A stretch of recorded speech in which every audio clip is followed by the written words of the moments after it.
প্রচণ্ড গরম পড়ে গেছে বন্ধুরা, আর গরমের প্রিয় ফল হচ্ছে আম। আর আম দিয়ে তৈরি হয় নানান রকমের রেসিপি। তো বন্ধুরা, আজ আমি তৈরি করব পাকা আমের আইসক্রিম। তো চলো ভিডিওটা শুরু করা যাক। তো আজকে আমি তৈরি করব পাকা আমের আইসক্রিম। আর তার জন্য নিয়ে নিয়েছি দুটো হিমসাগর আম। এই আমগুলো বাইরে থেকে দেখলে কিন্তু কাঁচা মনে হয়, কিন্তু ভিতরটা কিন্তু বেশ পাকা। এবার আমগুলোকে ভালোভাবে কেটে নিতে হবে। তো আমার আমগুলো ভালো করে কাটা হয়েছে, কেটে এভাবে ছোট ছোট পিস করে কেটে নিয়েছি। আর লাগছে দুধ। এখানে আমি নিয়ে নিয়েছি 500 গ্রাম মতো দুধ, ভালো করে জাল দিয়ে ঘন করে নিয়েছি। আর এর মধ্যে কোনো চিনি বা কিচ্ছু মেশানো নেই। এবার এই আমগুলোকে মিক্সার গ্রাইন্ডারে একটা পেস্ট তৈরি করে নেব। তার জন্য আমি নিয়ে নিলাম 2 চামচ মতো চিনি, তবে চিনিটা একটু বেশিও দেওয়া যেতে পারে। তো এবার ভালোভাবে এটাকে একটা পেস্ট তৈরি করে নেব। তো আমাদের এদিকে আম আর চিনির একটা সুন্দর মিশ্রণ তৈরি হয়ে গেছে।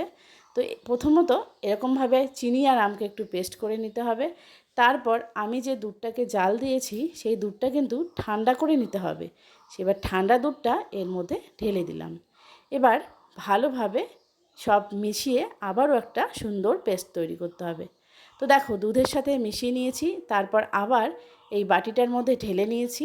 তো মিশ্রণটা এরকমই হয়েছে, কিন্তু চাইলে কিন্তু একটু জলও এখানে ইউজ করা যেতে পারে। তো এখানে কিন্তু মিল্ক পাউডার দিলে আরও বেশি টেস্টি হবে। এবার আইসক্রিমটাকে সেট করার জন্য নিয়ে নিয়েছি আইসক্রিম মোল্ড। এখানে আমি এই মিশ্রণটাকে পুরো ঢেলে দেব। এইভাবে সবগুলোকে ভর্তি করে নিতে হবে।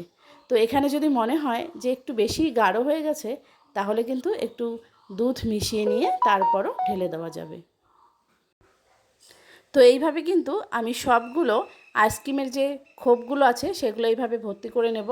তারপর আমারও একটু কম হয়ে গেছিলো, তো আমি একটু দুধ মিশিয়ে চিনি মিশিয়ে তারপর আবার একসাথে করে মিশিয়ে নিয়ে সবগুলো ভর্তি করে দিলাম।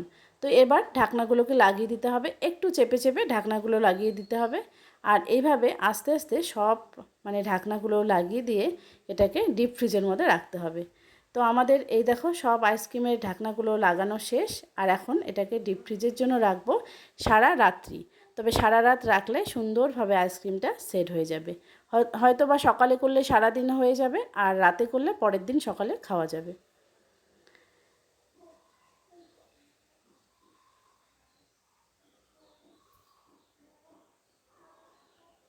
তো সারা রাত ফ্রিজে রাখার পর আমাদের ম্যাঙ্গো আইসক্রিম কিন্তু একদম রেডি হয়েছে। আর তোমাদেরকে দেখাচ্ছি সবগুলো আইসক্রিম কত সুন্দরভাবে সেট হয়ে গেছে, আর আইসক্রিমগুলো দেখতে কতটা সুন্দর হয়েছে। তো আমার ছোটু তো ভীষণ এক্সাইটেড কখন আইসক্রিম খাবে। তো আমরা এখন সবাই আইসক্রিম খাবো। এই যে দেখো আইসক্রিমগুলো বের করে নিচ্ছি।